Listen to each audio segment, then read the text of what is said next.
Hello and welcome back to my YouTube channel. My name is Woody and I am your host. If you are not doing anything right now, click on that subscribe button. It'll make me feel good and it might make you feel good too, but that is not always guaranteed. You know, I have been in love with City Skylines since the day I downloaded onto my Xbox. It helps me relax while exploring my creativity, and my wife gets to catch up on episodes of This Is Us while I'm playing, so it's a win-win for the household. Man, what a great game this is. All right, enough mishy mush, and let's get to it. In the last episode, I completed my rail and highway networks, and in this episode, I'm going to start with some industry from the Industries menu. I've got a lot of natural resources on this map, so this might end up being an industry-heavy city. I've got some fertile land for farming and some natural resources for forestry, and I think that's where I'm going to start. We're going to get those two moving and grooving. On a quick side note, if you don't have any forestry natural resources, you can always just plant a bunch of trees in an area of the map, and it will turn green on your resources menu. It's the only category in industries where you can do that, as far as I know, unless somebody knows something I don't.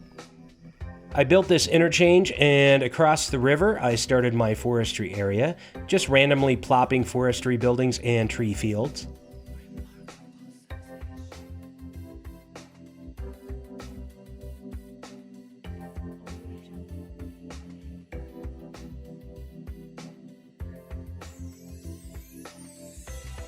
Something I like to do in between fields is add some pathways like I'm doing here with the rustic unpaved paths from the Park Life menu. It gives the tree farm some definition. I'm going to add in a bunch of fences too. I'm also including a few utility buildings like that big old waste processing plant, which is new from the Sunset Harbor menu. And I'm going to let you know right now that my game crashed before I could save this area, so the next time you see it, it might look a little different because I had to completely rebuild it. I don't get game crashes very often, but when it does happen, I'm like Darth Vader from Episode 3, when he learns that he killed Padme. No! Make sure to take a drink every time you hear a Star Wars reference. Alright, back across the river, I'm going to add in some farms to kind of blend in with the forestry area, and I'm going to include an industrial airport. That way we can fly out hogs and logs to other cities. Hogs and logs, doesn't that sound like a good name for a barbecue pit restaurant? We're gonna smoke them hogs on some logs. All of our barbecue meats come straight out of Mount Gable. Delicious. Back across the highway, I'm going to start my farming community. Put a field here. Put a farmhouse there. Grow some potatoes for mashing. Some cotton for tank tops. And some corn to go with my barbecue ribs at Hogs and Logs, my favorite restaurant.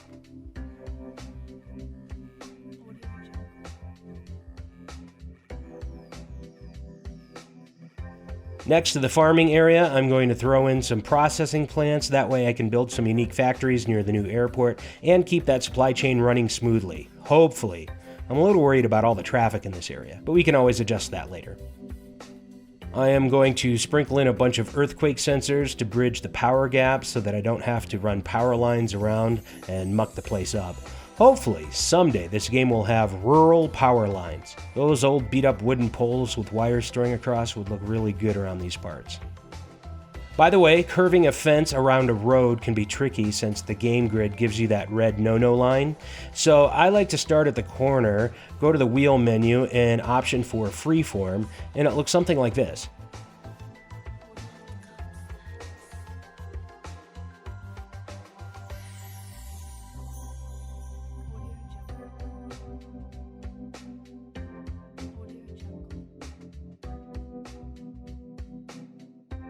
And here's how it all looks.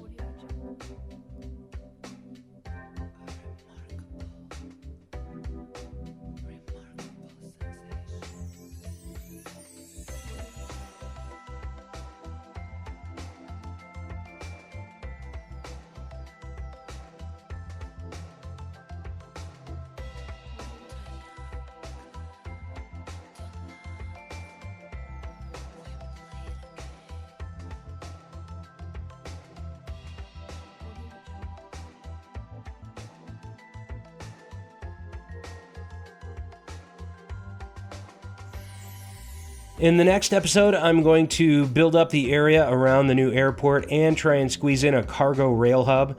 And I'll do it all at least 6 feet away from you. Entertainment and social distancing all in one package.